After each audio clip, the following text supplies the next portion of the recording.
Agenda rapat kita hari ini adalah kita akan mendengarkan paparan dari TAPD terkait dengan KUHP-PAS tahun 2023 di anggaran induk. Diawali dengan sebuah pertanyaan, apakah semua proses-proses yang melandasi tersusunnya rancangan KUHP-PAS ini sudah dilakukan dengan baik. Kemudian yang kedua, kita juga akan menyampaikan tentang rencana usulan persetujuan DPRD terkait dengan pergeseran anggaran. Dalam hubungannya salah satunya adalah dengan terjadinya PMK di Bali ini. Untuk hal tersebut, maka yang pertama ini kami persilahkan Ketua TAPD untuk memaparkan tentang rancangan KUHP-PAS, termasuk di dalamnya adalah hal-hal yang telah dilakukan sebelum rancangan ini dipresentasikan di internal eksekutif. Silakan.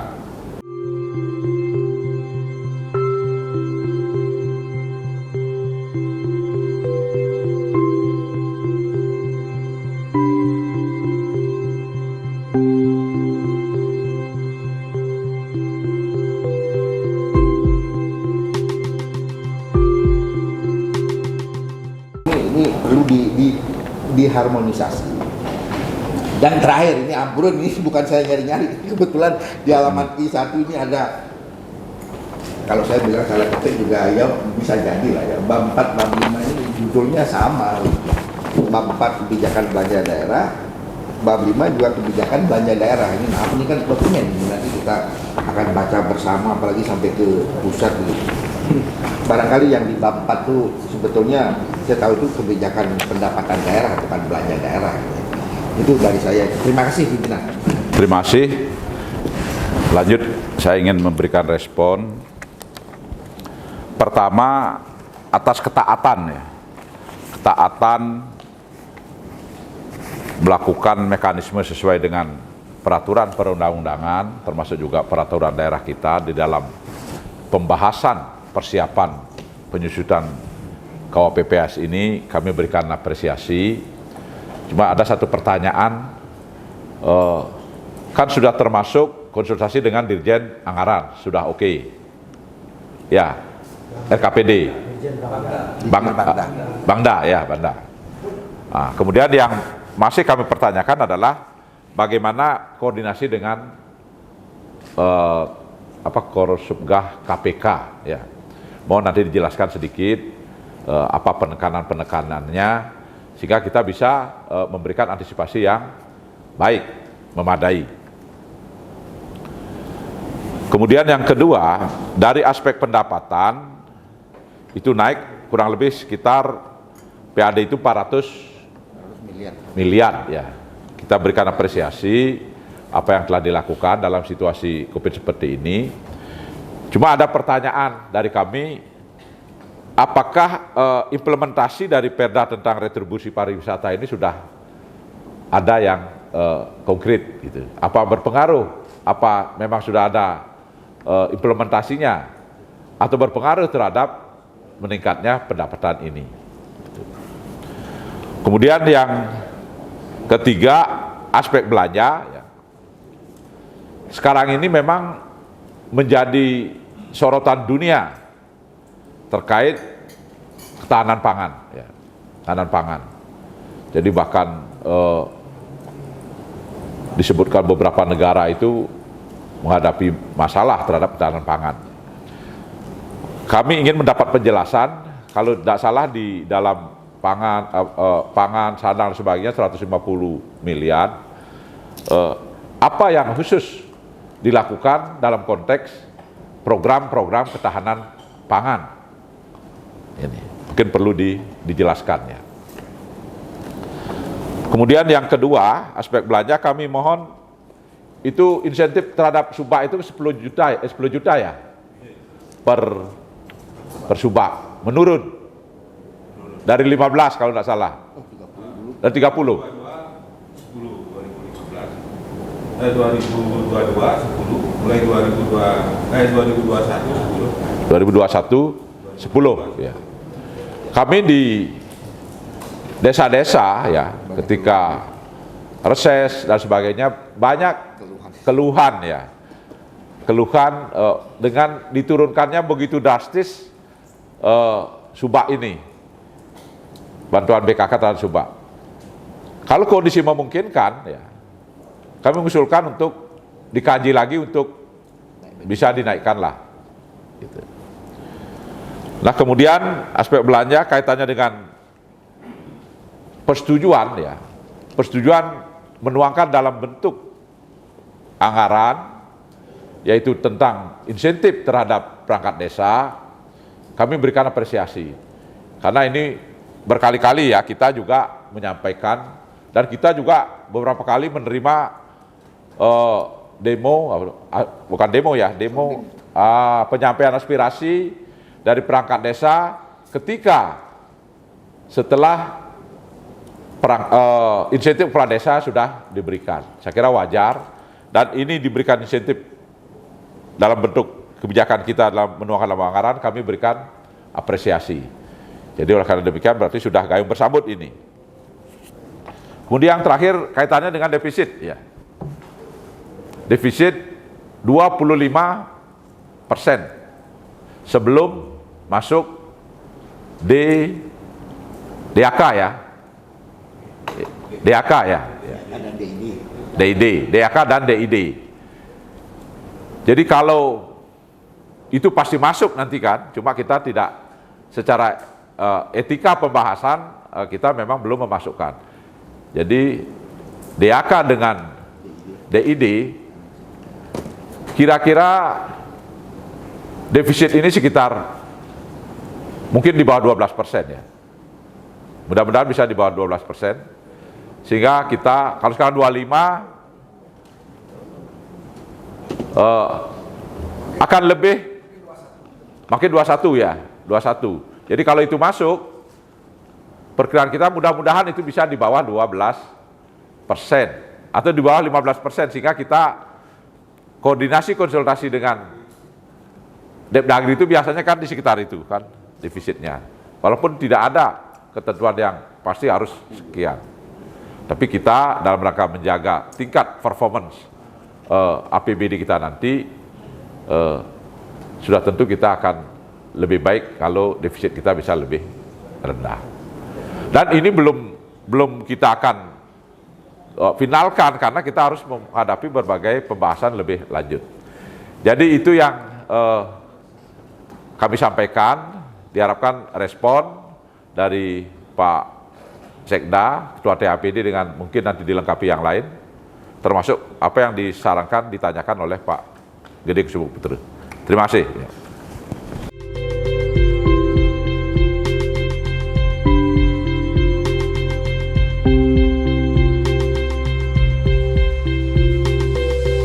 Khusus masalah pertanian ya, pertanian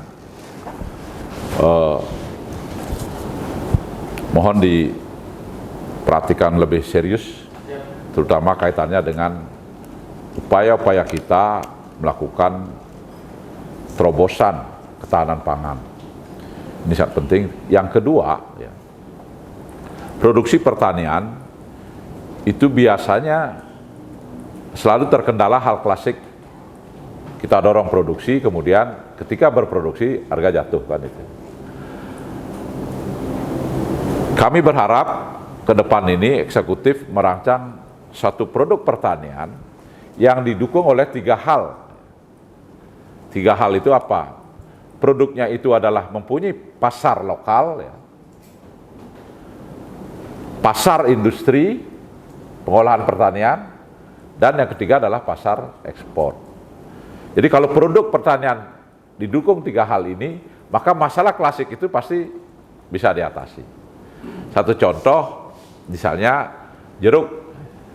Jeruk ini hanya didukung oleh pasar lokal. tidak ada pasar industri, industri pengolahan tidak ada, industri ekspor atau ekspor tidak ada, pasti ketika produksi harga jatuh. Oleh karena demikian, saya berharap mulai dipikirkan hal seperti itu. Contoh yang lain, misalnya duren ya, buah duren ya, bukan duren duda keren ya. Jadi ini dia memenuhi 3 hal ini. Satu, pasar lokal, dana yang kolesterolnya masih terjaga, masih doyan duren. Kedua, sudah ada beberapa industri, baik di Jawa Timur maupun di Sumatera Utara, di Bali belum ya, mudah-mudahan bisa di Bali. Mulai dipikirkan hal seperti itu. Yang ketiga ini yang paling penting sebenarnya Pak. Para petani tadi disebut manggis ekspor, tapi Bapak pasti tidak bisa menjawab berapa sih petani kita, kelompok tani yang sudah terregistrasi kebunnya. Saya baca program di pertanian, di Dinas Pertanian itu hanya 40 pembinaan untuk petani dalam rangka registrasi kebun. Padahal syarat untuk ekspor buah adalah terregistrasi kebunnya. Oleh karena demikian, ya sekaligus melalui kesempatan ini kami usulkan perbanyak, jangan hanya 40, apa artinya petani, masyarakat yang menggantungkan diri pada sektor pertanian, aspek tenaga kerja 34%, Pak. Betul ya? 34-35%. Oleh karena demikian, ke depan ini, mari kita pikirkan sama-sama. Jadi dengan demikian saya simpulkan, ya. Pertama, Banggar memberikan apresiasi ketaatan TAPD beserta seluruh jajaran anggota TAPD di dalam persiapan pembahasan KUHP-PAS ini telah melaksanakan aspek ketaatan terhadap aspek regulasi secara baik. Yang kedua, kami mohon bahan presentasi ini di-copy ya, untuk kemudian dibagikan kepada seluruh anggota Banggar, karena tidak seluruh anggota Banggar hari ini hadir, sehingga bisa dipelajari, dikaji pada saat rapat selanjutnya. Masalah defisit ya yang perlu kita diskusikan terus lagi, kemudian program-program yang berkaitan dengan hajat hidup orang banyak, khususnya dalam hal ini para petani ya, perlu kita berikan perhatian secara lebih khusus ya. Kemudian yang keempat, kami juga memberikan respek atas telah diresponnya aspirasi masyarakat, khususnya perangkat desa yang telah diberikan insentif, dianggarkan untuk diberikan insentif. Kemudian yang kelima, sudah tentu kita akan bahas secara lebih detail lagi materi presentasi ini bersama-sama pada rapat selanjutnya. Materi yang kedua adalah kaitannya dengan pergeseran anggaran. Kami akan putuskan pada hari Senin, pertemuan kita hari Senin. Jadi bahan-bahan kita akan berikan pada Banggar. Kemudian saya kira secara prinsip ya, tidak ada hal yang prinsip, karena seperti bantuan belanja tidak terduga terkait PMK itu justru usulan dari DPR kan, DPRD, sehingga kan tidak mungkin kita tidak menyetujui dan lain-lain. Demikian Pak Sekda beserta seluruh jajaran, terima kasih atas kehadiran, atas kesiapan bahan-bahannya. Begitu juga teman-teman dari kelompok ahli yang nanti juga akan ikut membahas bersama Banggar, terutama kaitannya dengan nanti kesiapan kita sebelum penandatanganan KUHP-PAS antara pimpinan dan gubernur. Saya kira itu, dengan mengucapkan Om Agama Namastu, maka rapat Banggar dengan TAPD kami tutup dengan resmi. Terima kasih. Om Santi.